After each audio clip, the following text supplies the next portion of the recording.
Pues como ha dicho Jessica, soy Marimar, soy psicóloga general sanitaria y sé que es muy importante el poder gestionar emociones cuando tenemos enfermedades crónicas y de todas formas, aunque no las tengamos, también lo es. Entonces, lo primero que tenemos que saber es ¿qué es una emoción? Pues es una respuesta o una reacción psicofisiológica que experimentamos las personas ante determinados estímulos importantes para nosotros. Su función principal es ayudarnos a sobrevivir y adaptarnos a nuestro entorno. Por lo tanto, las emociones son necesarias y tenemos que escucharlas. Porque puede que experimentemos o que puedas experimentar esas emociones como una gran nube de intensos sentimientos, y esto puede dificultar el ver qué información nos están intentando dar. Para que la experiencia emocional sea menos abrumadora, lo podemos descomponer, lo que es la emoción, en tres partes: lo que pienso, lo que siento y cómo actúo. Eso, como veis, va un poco en círculo, en bucle, porque a veces siento, luego pienso, luego actúo, otras actúo, pienso, siento, y a veces eso es como la nube que decíamos ahí, en la que no sabemos ni lo que está pasando, pero sabemos que no estamos bien. Y eso es importante porque ahí nos está diciendo nuestro organismo que algo pasa y que tenemos que ponernos manos a la obra para solucionarlo. Por un lado estaría lo que pensamos. Lo que se piensa en cada situación puede influir en cómo te sientes en ella.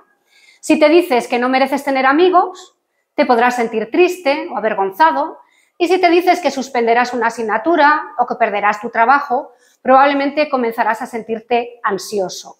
La relación entre el pensamiento y las emociones también se da en la dirección contraria. Por ejemplo, cuando te sientes triste, es más probable que tengas sentimientos de desesperanza, como por ejemplo, siempre lo estropeo todo. Pero si te sientes orgulloso, es probable que tengas pensamientos sobre tu gran capacidad. Sé que puedo. Estaba acordándome ahora de que el otro día, pues en consulta, una chica me contaba que no sabe cómo empezó a pensar que toda su familia le podía pasar algo malo. Empezó a sentirse mal, empezó a sentir esa tristeza y como no la tenía justificada, su cabeza le dijo, claro, algo tiene que estar pasando. Y entonces su ansiedad le hizo creer que estaba pasándole algo a sus seres queridos y les empezó a llamar a todos, le demostraron que no era cierto, ¿no? Pero ya tenemos ahí el cómo está funcionando esa ansiedad en nosotros y cómo podemos irla identificando. Y ahora pues os voy a proponer una actividad, ¿no? Para empezar a ver cómo los pensamientos son importantes en cada una de las experiencias emocionales, intentar recordar cuáles fueron los pensamientos que pasaron por vuestra cabeza la última vez que os sentisteis ansiosos. Ya os he dicho que aparece ese easy. ¿Alguien puede pensar, pues, la última vez que pensé ese easy? Sí. Hoy mismo, muchas veces, pero no sé si llamarlo ansiedad, estrés, frustración, no tampoco de todo. Cuando tienes una fluidez a nivel físico, en este caso. Claro. En ese momento tienes una limitación que ya te empieza a dar. ¿Hasta dónde te lleva de todas formas ese límite físico? ¿Qué empiezas a pensar? Rabia. Claro, es que luego ya vamos a la rabia. La culpa no creo. No, porque no es cosa que... No tienes la culpa. Pero claro, sí que hay esa frustración y esa rabia y ese enfado que a veces cuesta también gestionar dependiendo de hasta qué punto hemos aceptado lo que nos pasa o no. Y entonces, si no lo aceptamos, esa ansiedad se puede convertir en ira y en rabia. Y esa rabia a veces es difícil de gestionar porque se confunde con la tristeza. Y entonces tenemos ahí confundidas la rabia y la tristeza. No sé si quiero llorar o quiero romper una puerta o qué quiero hacer. Y entonces, esa nube de la que hablábamos antes se puede preparar debido a que hemos empezado por un pensamiento que nos ha llevado a unas emociones y unas emociones que nos ha llevado a quizá incluso un bloqueo. ¿Alguien más quiere comentar un poco sobre algún pensamiento, a lo mejor de culpa? Porque como hemos hablado ya de la ansiedad y de la rabia, no sale nada ahora así sobre la culpa. Un poco más, al menos a mí me pasa un poco más con nuestras familias, ¿no? Que te ven que estás mal, no enseñarlo hacia ellos, ¿no? Claro, porque la empatía es difícil. En consulta yo le decía a una chica que es difícil cuando no te están viendo como una escayola. O sea, no te están viendo lo que te duele, entonces no saben lo que te duele. Y entonces pues te pueden decir, bueno, no exageres, muévete. Lo mismo que pueden hacer la familia también cuando hay una persona con depresión que no puede con su vida y que no se entiende. O sea, lo que no se ve, no se entiende. Entonces, es difícil a veces el poder explicarlo. Pero bueno, quizá a lo mejor de alguna manera, cuando algo no se ve, el poder dar como un símbolo, no decirle a una persona, pues mira, a mí esto me está doliendo como si a ti ahora mismo te estuvieran dando una paliza. ¿Te parece que es para estar contento? Yo creo que quizá a lo mejor hay que intentarlo, porque sí que es verdad que a veces las familias, bien sea por una enfermedad física que no se ve o una enfermedad mental que no se ve, les cuesta entender lo que está pasando y les cuesta ayudar a su ser querido. Yo creo que en este caso sí que se ve, o sea, yo el problema que tengo, en mi caso se ve, o sea, se ve que no puedo ver, no puedo hacer nada, o sea, no puedo coger un peso, nada. Entonces, esa sensación de que sí que se nos ve y que no podemos hacer nada por ello. Y es, no sé, el sentimiento de culpa o bueno, soy un mueble, ¿no? Al fin y al cabo.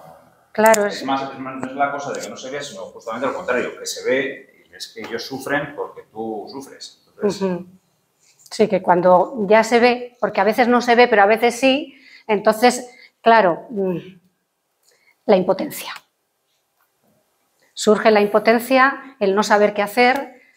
Muchas veces a lo mejor solamente es escúchame. No quiero que me des consejos ni me digas nada. Escúchame y dame un abrazo. Porque a veces no necesitamos más. Hay veces que tampoco nos dejamos. En mi caso tenía mucha rabia. Llegaba a casa y con un carácter muy fuerte. Yo no soy una persona así. En cambio, en el trabajo, que era el lugar donde más daño me estaban haciendo, era todo, pedía perdón. Perdón, y bueno, hasta el punto que en el trabajo pudo conmigo. Y ese dolor que yo tenía, ese agotamiento, ese cansancio, yo cuando llegaba a casa lo transmitía. Claro. Y al final, pues, entras en una enfermedad, en este caso mío, pues eso, una depresión, en el que ya me sentía culpable de que me podía descargar a mi familia o con todo lo que me estaban apoyando y haciendo, pues yo no les estaba tratando mal. Claro. Con mis voces, con mi enfado, o me aislé en casa y no me salí de casa. Claro, porque tu depresión estaba funcionando de esa manera, con un cambio de humor muy importante, que en el trabajo era todo como máscara. Sí, una máscara. En el trabajo era eso, pero era por miedo. Cogí mucho miedo a mi puesto de trabajo. El dolor. Otra emoción, tenía claro. tanto dolor que no me aguantaba, no me podía ni sujetar. Y yo decía, pero tengo que poder como sea. Iba muy medicada con tal de mantenerme, con tal de poder estar allí. Y cuando hacía, las compañeras sí que sabían que yo tenía una adaptación de puesto de trabajo. Basta que igual sepan que tienes esa adaptación. No sé, si pasaba algo, si algo salía mal, la culpa siempre quizás era más hacia mí, o esto no lo haces así, o esto, pues perdona, pues no lo voy a volver a hacer. Otras cosas que igual hacían ellas y tú tenías miedo, pues igual a decir, ¿la ves? Tú te has confundido, pues no, yo no era así, yo trataba de claro, todo lo contrario. Porque te estabas comiendo tus emociones. Totalmente. Bueno, mi marido me llevaba al trabajo, ya el último año iba en el coche. La mañana la llevaba un poco mejor, no sé si es porque te levantas y, no sé, la llevaba más desconectado, yo creo. Sí, y ya llegaba a la tarde, la semana que estaba de tarde, y era un miedo, me llevaba en el coche llorando. O sea, tenía como un niño cuando te vas a comer. Luego ya me ponía a trabajar y ya poco a poco, porque trabajaba para el público, trabajaba en unas cajas que cobra la gente que pasa los artículos, eran varias cajas. Se me metía en la cabeza pues, llevar el control, el hacer atender bien a la gente. A veces lo hacía de una manera, a mis propias compañeras me decían, tranquilízate, porque ves, nosotras tampoco vamos a ayudar ahí a la señora, ni tampoco vamos... Ya. Y querías abordar... Claro, porque luego está la autoexigencia. Exacto. Me exigía más porque pues, yo por mi problema yo tenía que... Demostrar que, claro, con lo cual, una bomba. Una bomba normal que luego al final... yo a veces lo explico en consultas, sí, sois tan fuertes que es como que estás intentando sujetar un pedrusco y ese pedrusco al final se te cae y te rompe, porque no puedes más y te rompe pues, en forma de depresión, en forma de ansiedad o de trastorno emocional. Y claro, la depresión es esa visión negativa del mundo, de uno mismo y del futuro, en el que salir es complicado, pero bueno, se puede trabajar. Sí. Gestionar las emociones, desde luego, que ayuda también. Aparte de, quizá, poder también tener asertividad, habilidades sociales a la hora de hablar con la gente cuando algo no te gusta o incluso expresar lo que estás sintiendo. Expresar las propias emociones y saber cómo decirlas también. Porque a veces esa bomba es no puedo más y mi forma de decirte que estoy enfadada conmigo mismo y con el mundo es ¡oh! Soy aquí, pues eso, como un león, que no te acerques a mí. Pero eso no es que no quieras que te abracen, sino que en ese momento tú no te sientes a gusto contigo misma. Incluso hay personas que me dicen, es que no me siento merecedora del abrazo. Que cada persona es diferente, ¿no? Pero ahí está cómo uno gestiona las emociones, cómo se siente y cómo al final pues todo eso te puede llevar quizá pues a un trastorno emocional que bueno, que si podemos prevenirlo mejor y si no, pues lo tratamos de resolver. Así que bueno, pues esta actividad nos ha dado bastante de sí, el tema de los pensamientos. Luego tenemos lo fisiológico, que es lo que se siente, ¿no? El miedo va acompañado de aceleración cardíaca, de tensión muscular, incluso de falta de aliento. Recuerda que el trabajo del miedo es protegerte del peligro y esos cambios fisiológicos son la forma que tiene tu cuerpo para prepararte para actuar. Con la ansiedad puede ir acompañada de manos sudorosas, tensión muscular, quizá incluso un nudo en el estómago.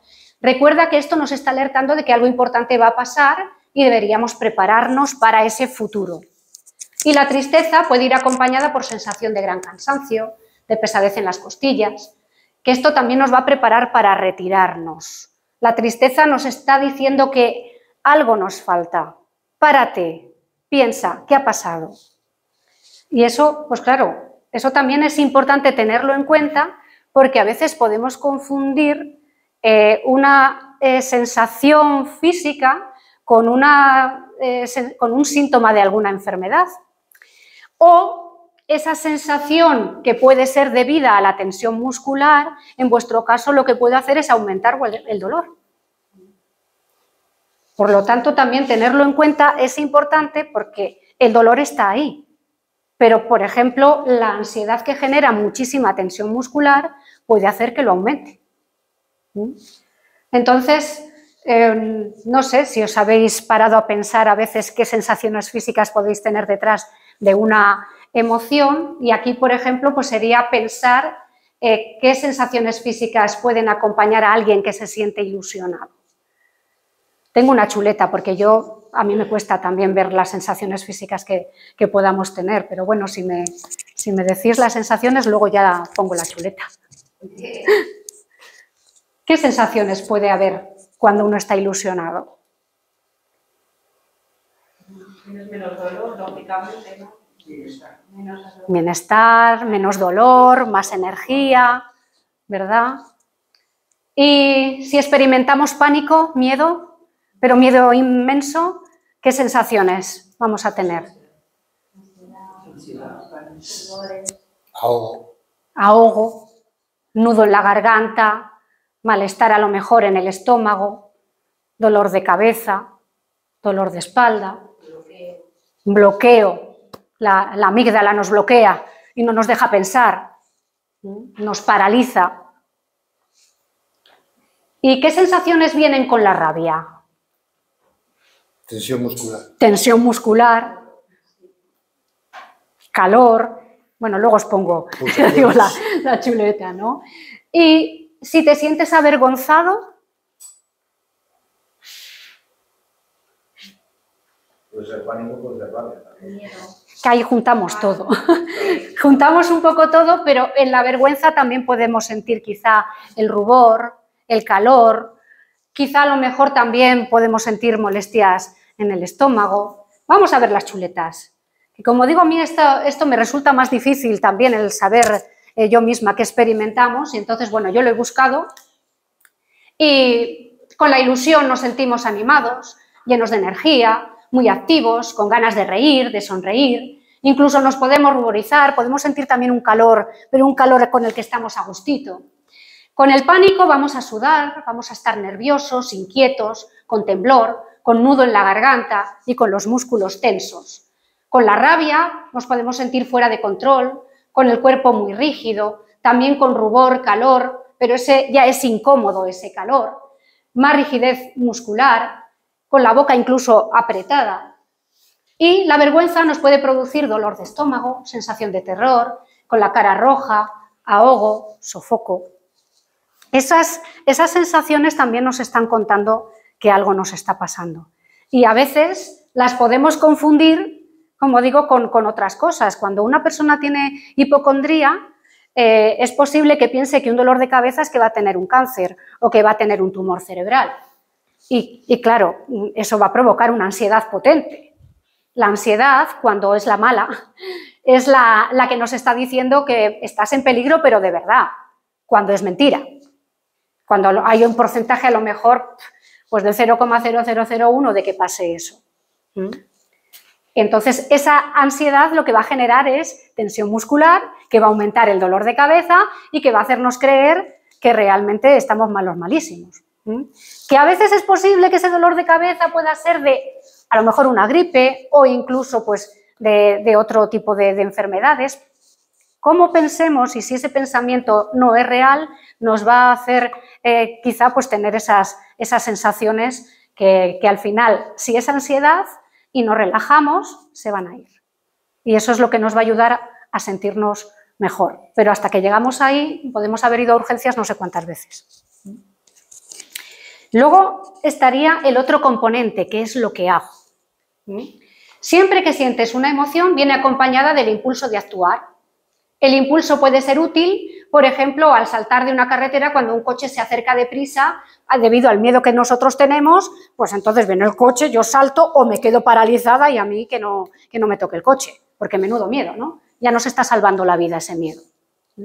Pero a veces las respuestas no son útiles. Por ejemplo, alguien que se siente muy triste puede ver la televisión porque el pensamiento de salir de casa y afrontar el día a día puede ser muy abrumador. O alguien que siente ansiedad puede salir rápidamente de una fiesta llena de gente donde se espera que se relacione. Y alguien que se siente culpable puede evitar por completo a un ser querido en lugar de interactuar con él. Hay gente que en consulta me dice que se ha sentido muy culpable por cosas que hemos empezado a hablar y hemos visto que no tenía ninguna culpa de nada. Pero es como que la culpa le ha empezado a invadir, se lo ha creído y bueno, yo digo, pues ya es que te vas a culpar hasta del volcán de Palma, le decía, porque era en ese momento, ¿no? Cuando me lo estaba contando. La culpa también genera unas sensaciones tremendas. Y claro, a veces la culpa, yo ya estoy pensando, claro, en los trastornos alimentarios, ¿no? La culpa puede aparecer después de haber comido. Y después de haber comido, si te sientes culpable, es posible que vuelvas a actuar de la misma manera, comiendo. Esa sería una forma también conductual de actuar ante las emociones. Cuando tengo muchas emociones que no sé realmente lo que me está pasando y tengo un trastorno alimentario, pues es posible que utilice la comida para no pensar. O también el trastorno alimentario me puede llevar a no comer, que también es otra forma de actuar.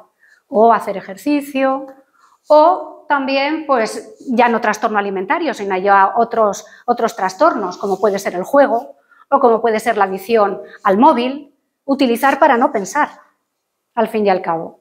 Entonces, claro, es importante que tengamos en cuenta la conducta que realizamos, si es adaptativa o no lo es, porque si no lo es, no nos va a ayudar con las emociones. Comer no nos va a ayudar a dejar de estar tristes. El móvil no nos va a ayudar a resolver un conflicto con alguien del que nos sentimos culpables. Entonces es importante también tener en cuenta qué hacemos o qué no hacemos, para que lo que hagamos que sea lo mejor para nosotros y que nos sirva para solucionar cómo nos sentimos. Entonces es importante también este otro componente. Y bueno, pues la actividad ahora sería pensar qué haces cuando te sientes triste. Llorar. Y llorar viene muy bien, porque seguramente que cuando éramos pequeños alguna vez nos han dicho no llores. ¿Cómo que no llores? Si es que llorar viene muy bien, cuando no lloras lo tienes aquí. Y claro, a veces hay algunas personas que es que ya no lloran. ¿Cómo voy a llorar si me dicen que es de débiles? Y eso se lo guardan. Y eso no ayuda a liberar esa tristeza. También la tristeza pues, nos puede hacer eso, que nos retiremos durante un ratito y que nos respeten ese espacio de estar retirados para luego poder contar, pues mira, estoy triste por esto y por esto, pero ahora que te lo he contado ya estoy bien. No te sientas mal porque yo estoy triste. Porque a veces, bueno, yo he trabajado mucho con familias de personas con trastorno alimentario y no les dejaban llorar. Y entonces yo se lo decía a las familias, digo, déjale llorar, que luego va a estar mucho mejor, no le digas nada, que llore y luego, lo que yo siempre digo, pídele si necesita un abrazo y si lo necesita, se lo das. No des consejos, que los consejos al fin y al cabo no sirven para nada. Porque si esta persona tiene estos problemas, los consejos no van a ningún lado. Es mucho mejor que estés ahí y a veces que no hables, simplemente que estés, que te sientes, que le cojas la mano o como mucho, como digo, le digas, ¿quieres un abrazo? Que yo tengo muchos, son gratis. ¿Y qué haces cuando estás enfadado? ¿O qué ganas tienes de hacer cuando estás enfadado? Si le tienes delante, lo mandas.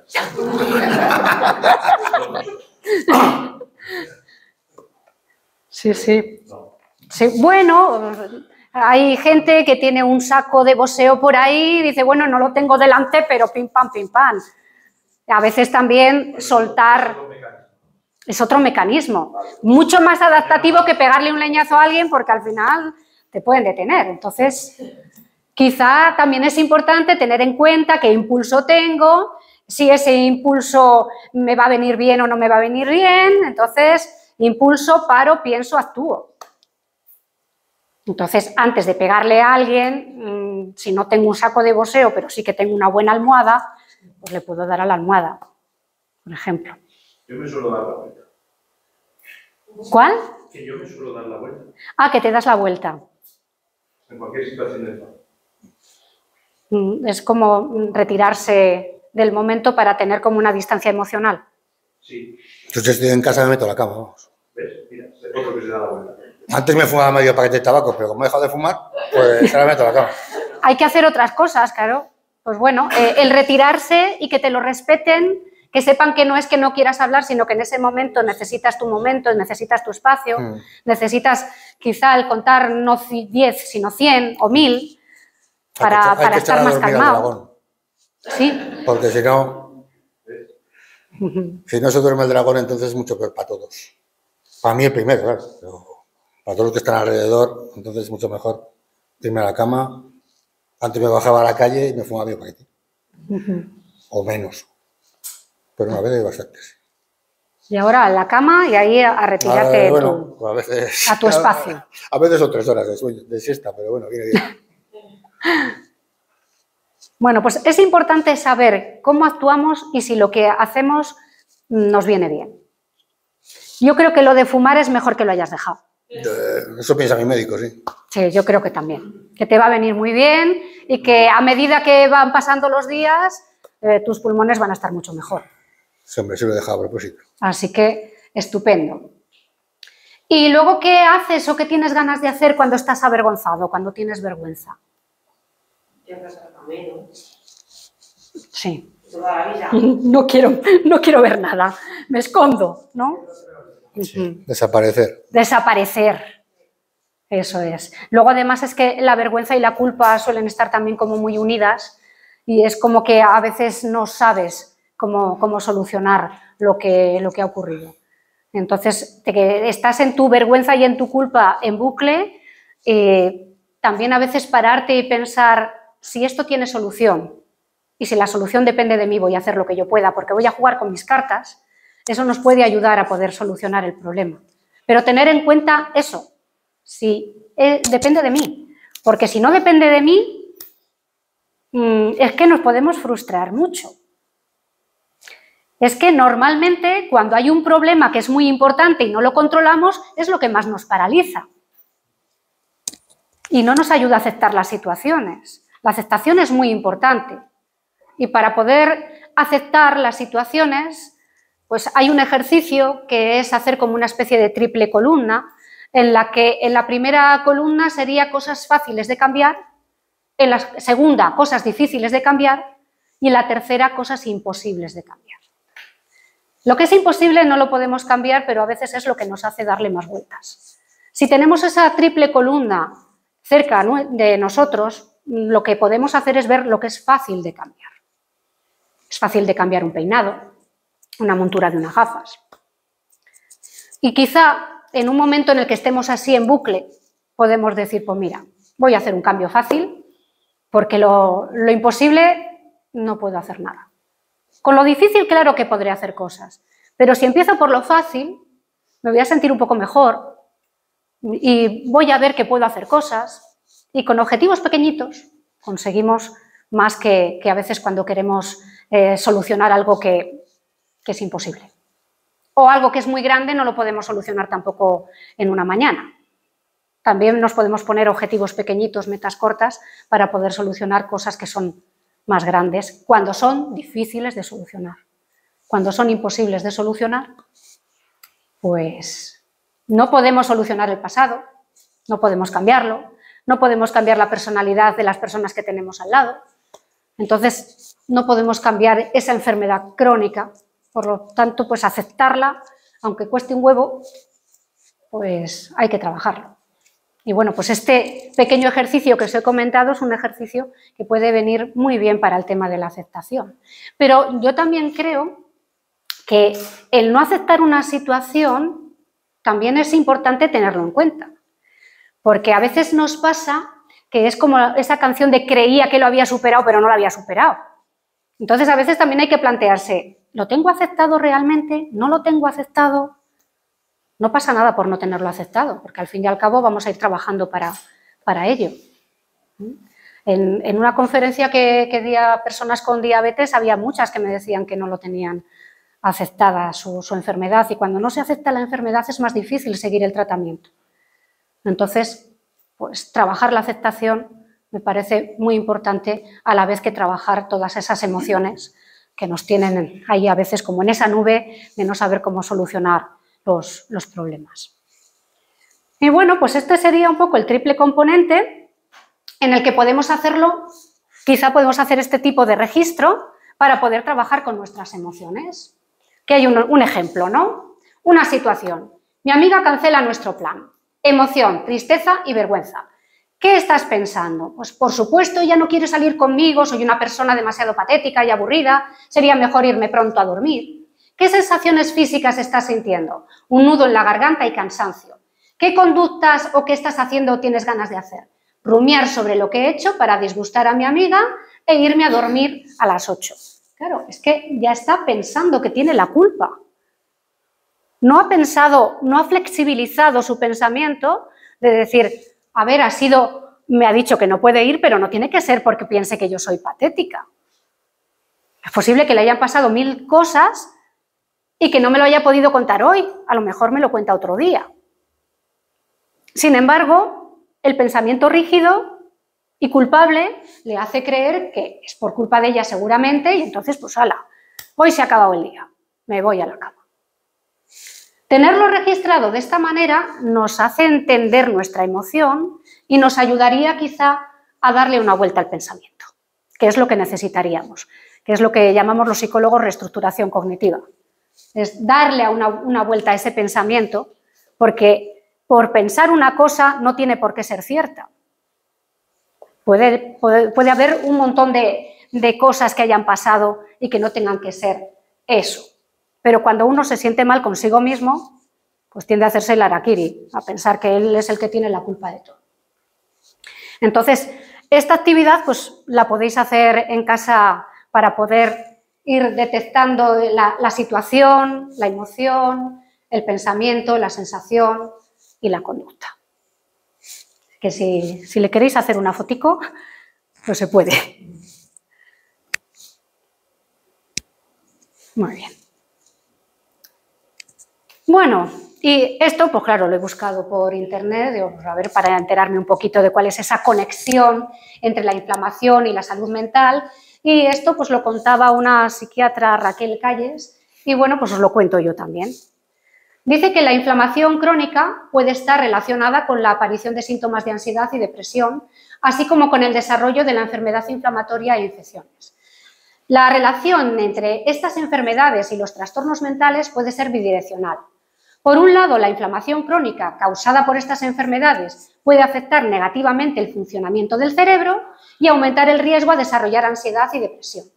Por otro lado, los trastornos de ansiedad y depresión también pueden debilitar el sistema inmunológico y hacer que una persona sea más susceptible a las enfermedades inflamatorias e infecciones, ya que puede ser bidireccional. La inflamación crónica es un factor clave en la conexión entre la salud mental y la física. Se ha descubierto que la presencia de inflamación crónica en el cuerpo puede tener un impacto significativo en el bienestar mental de una persona. La inflamación crónica es una respuesta inmunológica prolongada y desregulada que puede ser causada por diversos factores, como el estrés crónico, la mala alimentación y enfermedades autoinmunes. Como os he dicho, pues Raquel Calles es la que ha escrito todo esto, que me parece muy interesante. Tiene más cosas, por si las queréis buscar, pues, como digo, tiene buena información. Y bueno, pues, una vez que no podemos a lo mejor gestionar nuestras emociones, es posible que surjan trastornos emocionales, como la ansiedad, la depresión o los trastornos de la conducta alimentaria. Entonces, esos trastornos emocionales pueden ser provocados por el estrés, pueden ser provocados por la genética, pueden ser provocados también porque la personalidad de la propia persona, valga la redundancia. Y esos signos que suelen estar detrás pues, puede ser la inseguridad, la inestabilidad emocional, estados eufóricos, falta de manejo emocional adecuado, tristeza, incapacidad para separar las diferentes áreas de la vida. Y ahí tenemos pues, esos trastornos emocionales. Y vamos a diferenciar entre... ¿Qué es eso de separar las áreas de la vida? Pues que a veces lo juntamos todo y todo eso lo juntamos como en una emoción sola y al final toda nuestra vida puede estar trastocada por no gestionar bien nuestras emociones o por tener un trastorno emocional. Y cuando la vida se trastoca, pues más problemas hay. Está trastocada todas las áreas de nuestra vida, en las que cuantas más áreas estén trastocadas, como digo, más dificultades hay para la recuperación. Entonces, es importante hacer diversas diferencias. Aquí, por ejemplo, vamos a diferenciar entre el estrés y la ansiedad. El estrés es una respuesta adaptativa a una situación concreta. La ansiedad es una respuesta adaptativa ante una situación concreta o generalizada. Más difícil de identificar su origen, porque a veces tú puedes sentirte ansioso y no saber por qué. Y puede ser porque tu cerebro está asociando situaciones o está pensando muchas cosas a la vez y no le da tiempo a etiquetarlas o a saber qué es lo que estás pensando. Sin embargo, las sensaciones sí que las tienes. El estrés se genera en el presente. La ansiedad se genera ante una situación mantenida en el tiempo. El estrés tiene final cuando termina la situación estresante. Sin embargo, la ansiedad no encuentra final y genera un círculo vicioso que puede ser tremendo. Había una chica que vino a consulta y que me comentaba que se sentía muy mal por lo que había pensado, pero es que realmente le hacía sentir así. Había salido un día de fiesta, había bebido de más, llegó a su casa y empezó a pensar, ¿y si llego a tener un accidente? Y si llegan a pensar en el trabajo que el accidente había sido porque había bebido. me despiden. Y mi padre, mi madre, ¿qué va a pensar? Que yo con la edad que tengo, que ya que me emborracho. Bueno, al final acababa casi debajo de un puente llorando por todo lo que había estado pensando. Entonces, claro, la ansiedad y los pensamientos te pueden llevar a unos círculos viciosos y a unos bucles impresionantes. Ahora vamos a diferenciar la tristeza y la depresión. La tristeza es un estado de ánimo, la depresión es un trastorno. La tristeza tiene una duración breve, la depresión tiene una duración entre 6 meses desde los 6 meses de forma continuada y más. La tristeza, la persona tiene menos motivación para hacer actividades. En la depresión, la persona está superada por el desánimo, el cansancio, la fatiga, reduce sus actividades al máximo. En la tristeza, las personas buscan cercanía con las demás personas. Sin embargo, en la depresión te aíslas. En la tristeza se modifica la vida habitual levemente. Sin embargo, en la depresión las rutinas frecuentemente se ven alteradas y se dejan de hacer un montón de actividades. En la tristeza hay esperanza. En la depresión hay desesperanza. Esas serían las diferencias que es importante tener en cuenta. Y como decía antes, la depresión es esos pensamientos negativos sobre uno mismo, el mundo y el futuro. Los trastornos alimentarios. Bueno, pues los explico siempre con un iceberg. Lo que vamos a ver en estas personas es que se preocupan muchísimo por su imagen corporal, teniéndola alterada, incluso distorsionada, y también alteran la forma de relacionarse con la comida. Como o no como, dependiendo de lo que pienso, de lo que siento. Pero el verdadero problema está abajo. La autoestima está muy baja, la autoexigencia es muy alta, hay una dificultad enorme de identificar emociones y no toleran la frustración. Su forma de manejar todo lo de abajo es a través de la imagen corporal y la comida. A veces, cuando se tiene ansiedad, la persona busca un trastorno alimentario de forma involuntaria para poder solucionar sus problemas. A veces hay una depresión primero y a veces está la ansiedad y la depresión y la persona, para solucionar sus problemas, los intenta solucionar cambiando su imagen corporal y la forma de comer. Y cuando todo eso trastoca su vida, se transforma en trastorno alimentario, que hay muchos trastornos alimentarios. Pero bueno, yo os cuento todo esto así con pinceladas y luego me preguntáis. Y termino con que la salud es la unidad que da valor a todos los ceros de la vida de Bernard de Fontenay, y muchas gracias. Esto es todo. Todo más las preguntas, claro.